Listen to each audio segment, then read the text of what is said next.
एक अंग्रेज लिख रहा कि केवल धर्मांधता का विरोधी होने के कारण भारत के साहित्य और इतिहासकारों ने दुनिया के इतने बड़े सबल और शक्तिशाली शासक जिसका एशिया संपूर्ण महादेव के अंदर शासन, महाद्वीप में शासन कायम था, उसको इतिहास के पन्नों से ओझल कर दिया।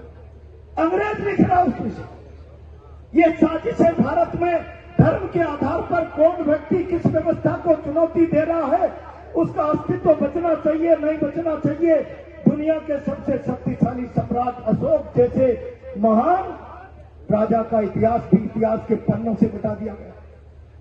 जब इतने साजिशें भारत के इस समाज में, हमारे पदाधिकारियों का स्वागत करता हूं, अभिनंदन करता हूं।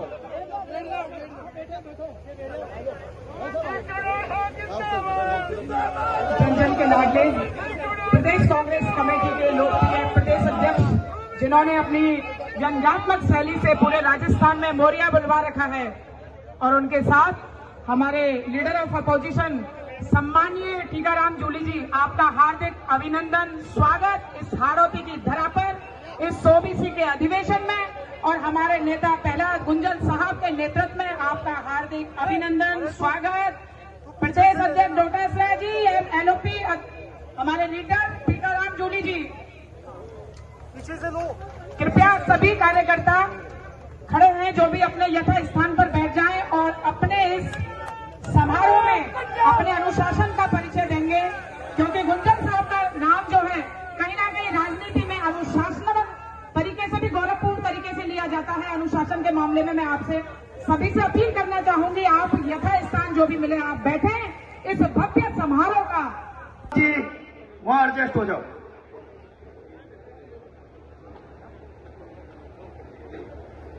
अब मैं देहात ओबीसी विभाग के अध्यक्ष आदरणीय टीकम जी सुमन को आमंत्रित करूंगा कि वे आए और अपने विचार रखें।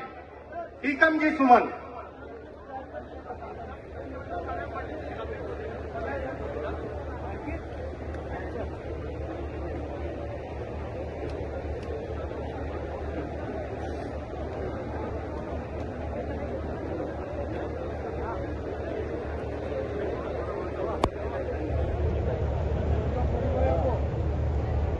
राजस्थान प्रदेश कांग्रेस कमेटी ओबीसी विभाग कांग्रेस जो है जनता की आवाज उठा रही है, और आप देखेंगे तो क्या हालत जो है सरकार ने कर दी आज राजस्थान की।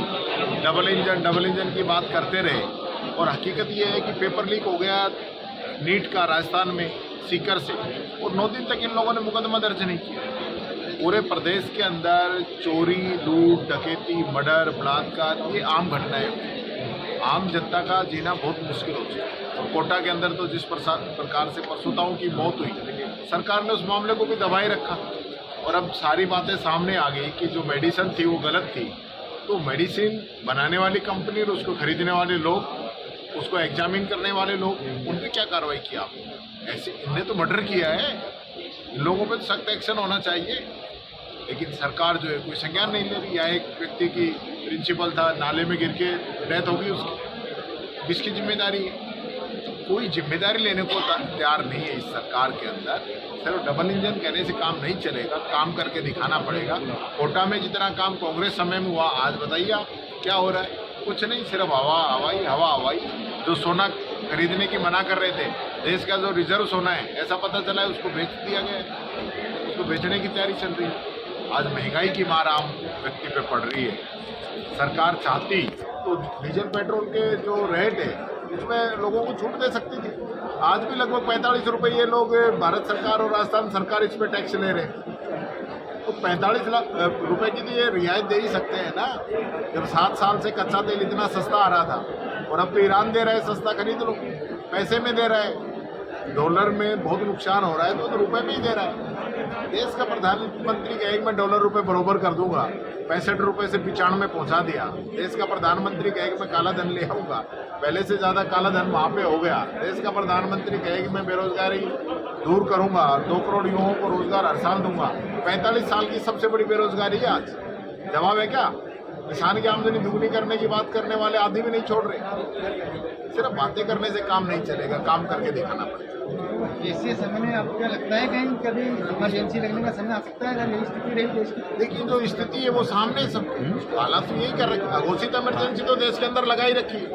कोई भी इनके खिलाफ बात रखता है, सीबीएसई के एग्जाम हुए, उनके पेपर जांचे इन्होंने, एक ब्लैक लिस्टेड कंपनी को उसकी जांच करवाई और बच्चे ने शिकायत की साहब ये कॉपी मेरी नहीं है, कह दिया पाकिस्तानी है। 17 साल के बच्चे को कह दिया पाकिस्तानी। क्या चल रहा है देश के अंदर? इमरजेंसी के हालात है। सर ये अमर अकबर हैंडलूम की चोरी आगे चलेगी या कुछ करेगी? रेगुलर चलेगी, चिंता मत करो आप तो। राम जी अध्यक्ष साहब, आज मुख्य रूप से जो ओबीसी की आज स्थिति है, ओबीसी के जो भागीदारी वो आज देश के उन संस्थानों जो निर्णय करते हैं, चाहे वो बजट बनने या निर्णय करने, उनमें उनकी हिस्सेदारी नहीं है। और अगर आप देखेंगे तो चाहे एससी हो, एसटी हो, ओबीसी हो, इन सब की हिस्सेदारी भारत सरकार के अंदर 6% है। जो बजट बनता है उसमें 6% निर्णय ये लोग करते हैं, बाकी 94% निर्णय दूसरा वर्ग करता है।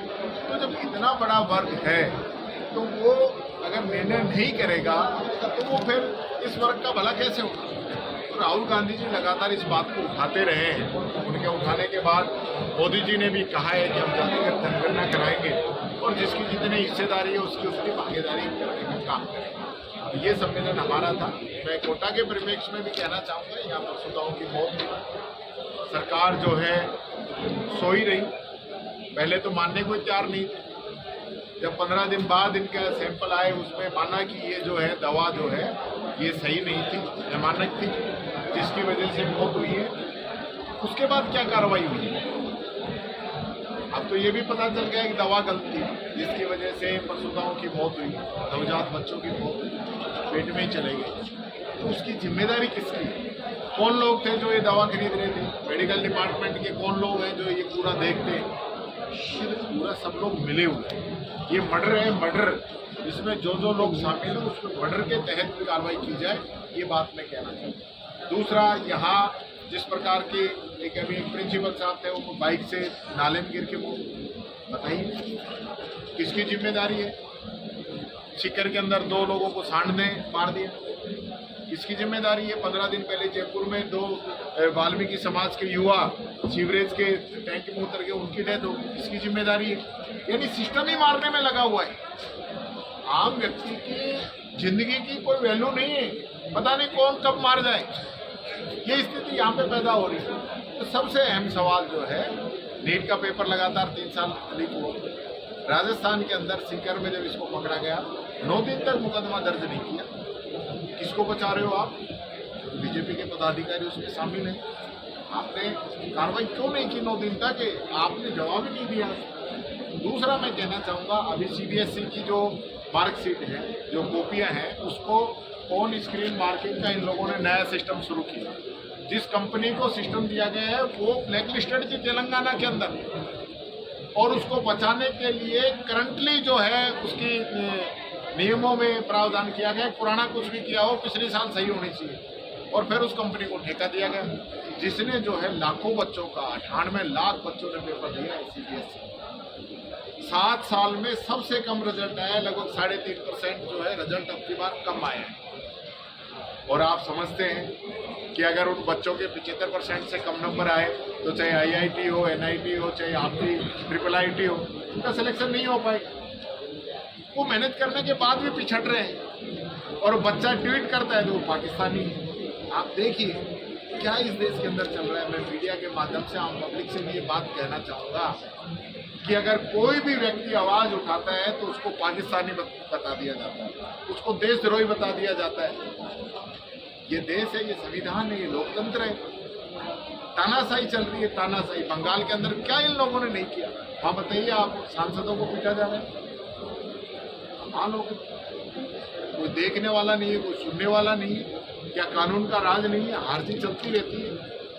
ऐसा तो पहले कभी नहीं हुआ जैसे ये लोग कर रहे हैं देश के अंदर।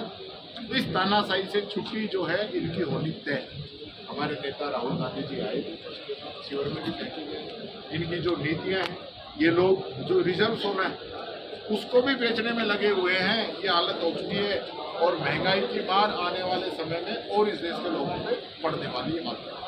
चुनी साहब, आदिवासी जातिगत जनगणना में अपना अलग अस्तित्व 40 करोड़ के देश का प्रधानमंत्री अगर अमेरिका की शर्तों पे तेल खरीदेगा, अमेरिका की शर्तों के ऊपर अडानी से मुकदमा हटाएं नहीं हटाएं, कौन सा मार्केट खोलना है, कौन सी ट्रेड डील करनी है, तो मैं समझता हूँ इससे बड़ा दुर्भाग्य कोई हो नहीं सकता। ऑपरेशन सिंदूर भी अमेरिका ने कहा कि ट्रंप कह रहा हमने धमका के इसको बंद करवाया है। आज आर्थिक मंदी, महंगाई जितना भी हुआ है वो सब उनकी वजह से हुआ है और हमारे देश का प्रधानमंत्री कुछ बोल नहीं पा रहा है। ये हमारा दुर्भाग्य है। ऐसा प्रधानमंत्री हमको मिला जो पूरे तरीके से कॉम्प्रोमाइज है। बंगाल की सरकार पर क्या कहना चाहिए? सरकार बनी, एक की हत्या हो गई और उसके बाद में उन्होंने जो वादा किया था कि 3000 रुपये हर घर में हर परिवार को मिलेगा, ऑफिस बैंक कर। देखिए, ये सारा अमेरिका का खेला है। बंगाल की सरकार गिराई, पाकिस्तान में प्रधानमंत्री चेंज किया, श्रीलंका की सरकार गिराई, दूसरे एक दो छोटे देश उनकी सरकारें गिराई और अगर हमारे प्रधानमंत्री जी उनके कहने के मुताबिक नहीं चलते तो अब तक हिंदुस्तान की सरकार भी गिर जाती। तो आप समझ सकते हो कि वो क्या खेला कर रहा है। अमेरिका सुपर पावर होकर के दादागिरी कर रहा है, तानाशाही कर रहा है और हम उनकी तरफ देख रहे हैं। और दुर्भाग्य तो ये है कि इजराइल और ईरान के युद्ध में पाकिस्तान समझौता करवा रहा है। इससे बड़ा क्या दुर्भाग्य है कि जो आतंकवादी देश है, जिसको कोई समय में राजीव गांधी जी ने, इंदिरा जी ने आतंकवादी देश घोषित कराने के लिए सहमति ले ली थी सब देशों की, वो आज इस तरीके से जो है वो उनका चौधरी बना हुआ बीच में। इससे बड़ा दुर्भाग्य क्या हो? आज का खास अधिवेशन क्या था, क्या उद्देश्य था? आज का उद्देश्य था कि जो ओबीसी के हमारे पोस्ट डिपार्टमेंट है, उन्होंने जो राहुल जी ने एक मुहिम छेड़ी है कि जिसकी जितनी हिस्सेदारी उसकी उतनी भागीदारी और ओबीसी की और जातिगत जनगणना कराई जाए और उनको जितना उनका इससे भागीदारी है उतना उसको बजट हो, चाहे नौकरियां हो, चाहे दूसरी चीज़ें हो, उसमें भागीदारी मिलनी चाहिए। और आज राजस्थान के अंदर बीजेपी की सरकार बनने के बाद में ओबीसी की वैकेंसियों को कट किया जा रहा है, SC ST EWS की वैकेंसियों को कम किया जा रहा है, आरक्षण को एक तरीके से समाप्त करने की दिशा में ये लोग बात चल रहे हैं। लोग परेशान हैं, उनके लिए कोई सुविधाएं नहीं है, उनके बच्चों को कोई सुविधा नहीं मिल पा रही है। तो ये सारी चीज़ें तो उनके दुख तकलीफ में हम लोग सब साथ मिल करके उनको उनका हक दिलाएं, SC ST OBC EWS को। इसके लिए ये सम्मेलन था और उसके लिए हम लोग कोटा में आए। जय हिंद जी आए। क्या आज के सम्मेलन के बाद मान लिया जाएगा कोटा से गुटबाजी खत्म हो गई? नहीं, देखिए, गुटबाजी तो राजनीति का एक प्रमुख तत्व होता है, बट मैं आपको कह सकता हूँ कि राजस्थान के अंदर हम तमाम लोग एक हैं और एकता के साथ में भारतीय जनता पार्टी से लड़ेंगे। और ये कोई छोटी मोटी बात है, उसको बैठ करके हम हमारे घर में निपटा लेंगे। कोई मनभेद नहीं है, मतभेद हो सकता है तो मतभेद दूर कर दिया जाएगा। अच्छा मैसेज जाएगा आज का 100%। बेरोजगार जो आगे होती है अभी आए हैं और जनता पूरी तरह से वो चाहती है दिल से, तो आपकी क्या प्रहलाद जी गुंजल है तो हम बराबर बैठे हैं ना भाई। PCC चीफ बैठा, टीकाराम जी बैठा, जैन जी बैठा, सब लोग बैठे हैं, हम सब एक हैं। सवाल मोदी जी का कहना है सोना मत खरीदो, मोदी जी का कहना है देश में आर्थिक स्थिति खराब हो रही है, लेकिन अरबों खरबों रुपये के शिलान्यास हो रहे हैं, तो वो पैसा कहाँ से आएगा? नहीं, कोई शिलान्यास नहीं हो रहे भैया, गलतफहमी है। सोना बेचा जा रहा है, खरीदा नहीं जा रहा, बेचा जा रहा है, नंबर 1। नंबर 2, मोदी जी तो कह रहे हैं कि जो करेगा वो अमेरिका करेगा, आप तो पानी पियो और मस्त रहो। सर मैं भी बोल रहा हूँ, बेरोजगार आदमी बहुत होते हैं क्या, इसके बारे में भी आप कुछ बताइए।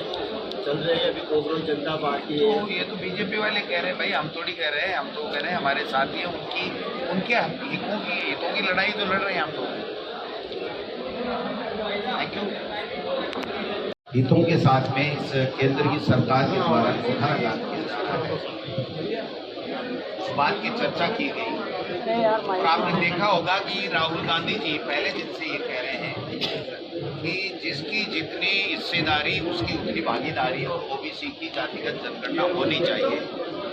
और जातिगत जनगणना के लिए और हिस्सेदारी के लिए राहुल गांधी जी ने जो अभियान चलाया उसमें आखिरी में मोदी जी को हार माननी पड़ी और स्वीकार करना पड़ा, घोषणा करनी पड़ी। लेकिन आज भी उनके मन में बेईमानी है।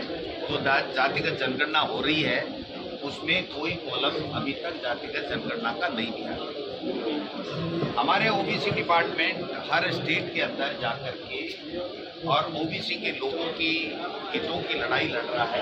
हम सब उनके साथ मिलकर के जो ओबीसी के साथ, एससी एसटी के साथ में, ईडब्ल्यूएस के साथ में, गरीबों के साथ में जो अत्याचार हो रहा है, उनको नौकरियों में जो उनका आरक्षण खत्म किया जा रहा है, उनके लिए कोई योजनाएं नहीं बन रही हैं, बजट का प्रावधान उनके कल्याण के लिए हो नहीं रहा है और केवल उनके ऊपर अत्याचार, अपराध और जो उनका शोषण किया जा रहा है उसके खिलाफ ये मुहिम कांग्रेस पार्टी ने पूरे हिंदुस्तान में अलग जगह रखी है, मुहिम चला रखी है। राजस्थान के अंदर भी हम सब मिलकर के यहाँ पर ओबीसी, एससी, एसटी, ईडब्ल्यूएस, गरीब, स्वर्ण सब की लड़ाई लड़ रहे हैं। उनके सुख दुख में हम भागीदार बन रहे हैं। उनके जो वंचित अधिकार हैं, उनके जिनसे वंचित किया जा रहा है सरकार के द्वारा, उनके साथ में हम कंधे से कंधा मिलाकर के उनके बंद। पंचायत और निगम के चुनाव आने वाले हैं। पंचायत राजीव गांधी जी ने पहली बार 13वां और 14वां संविधान संशोधन करके ओबीसी को 33% आरक्षण दिया, महिलाओं को आरक्षण दिया और 5 साल में अनिवार्य रूप से पंचायत राज चुनाव, नगर निकाय चुनाव होने चाहिए। ये कॉन्स्टिट्यूशनल अमेंडमेंट करके उनको अधिकार दिया। आज उसको छीना गया है, प्रशासक बैठा दिए गए हैं, भ्रष्टाचार का आलम है, बजरी माफिया हावी है, अपराध बढ़ रहे हैं, पुलिस और ब्यूरोक्रेट सब इस भ्रष्टाचार की लूट के अंदर लगे हुए हैं। यहाँ कोटा का बेहाल है, कोई सुनने वाला नहीं है। लोगों के साथ में अत्याचार हो रहा है, उनके मुकदमे दर्ज कराए जा रहे हैं। कोई बोलता है, कोई आंदोलन करता है, कोई व्हाट्सएप के ऊपर अपनी कोई भावना व्यक्त करता है तो उनको कुचला जा रहा है, उनके खिलाफ पुलिस के केस बनाए जा रहे हैं। यहाँ पर लोगों का जो किसान है उनकी फसलें बर्बाद हुई, उसका मुआवजा नहीं दिया जा रहा है। कोटा का कोचिंग उद्योग पूरी तरीके से जो राजस्व 6500 करोड़ के लगभग था वो आधा हो गया है, उसके ऊपर कोई ध्यान नहीं है। कोचिंग के लिए कंट्रोल के लिए जो कानून लाए वो कानून भी ऐसा लाए कि कोचिंग माफियाओं को संरक्षण मिले। जैसे नीट के अंदर कोचिंग माफियाओं को धर्मेंद्र प्रधान जी और एनटीए पूरा संरक्षण दे रहा था। राहुल गांधी जी ने 2024 में कहा था कि नीट का पेपर आउट हो रहा है, 24 का हुआ, 25 का हुआ, 26 का हुआ और मैं समझता हूँ कि फिर भी धर्मेंद्र प्रधान जी का इस्तीफा नहीं लिया जा रहा है। आज सीबीएसई के अंदर धांधली चल रही है, अधिकारियों को, चेयरपर्सन को हटाया जा रहा है, लेकिन धर्मेंद्र प्रधान का इस्तीफा नहीं। आज भी हमारे नेता राहुल गांधी जी ने कहा है कि ये छोटे मोटे जो आप लोग कार्रवाई कर रहे हो इससे बात बनने वाली नहीं है। धर्मेंद्र प्रधान के संरक्षण में, उनकी नॉलेज में ये भ्रष्टाचार हो रहा था, बच्चों के भविष्य के साथ में खिलवाड़ हो रहा था। आपको धर्मेंद्र प्रधान का इस्तीफा लेना पड़ेगा मोदी जी। जब तक आप धर्मेंद्र प्रधान का इस्तीफा नहीं लेंगे तब तक हम लोग मानने वाले नहीं। सर जी, पंजाब में लोकल बॉडीज के चुनाव मतपत्रों से होते हैं। राजस्थान में यदि चुनाव होते हैं तो क्या कांग्रेस मतपत्रों से चुनाव कराने के लिए कुछ व्यवस्था करेगी? कि जो सरपंच के चुनाव हैं वो तो हमेशा ही मतपत्रों से ही होते थे। केवल पिछली बार इसलिए नहीं हो पाए कि कोरोना के अंदर हम एक साथ नहीं करा पाए। बाकी सरपंचों के चुनाव तो होते हैं, लेकिन मैं तो ये कह रहा हूँ कि चाहे पंचायत राज का चुनाव हो, नगर निकाय का चुनाव हो, एमपी का चुनाव हो, चाहे एमएलए का चुनाव कोई भी हो, वो मतपत्र से ही होना चाहिए। ईवीएम तो पूरी तरीके से बीजेपी का हथियार है। चुनाव आयोग भी अब बीजेपी का एक तरीके से प्रवक्ता बन गया, उनका हथियार बन गया। ईडी, इनकम टैक्स, सीबीआई तो थे ही थे। तो मैं समझता हूँ कि जब न्याय तभी होगा। वोट का जो अधिकार SIR के माध्यम से पूरे देश में खत्म कर रहे हैं, लोकतंत्र की हत्या कर रहे हैं, इसका विरोध कांग्रेस पार्टी करती रही है।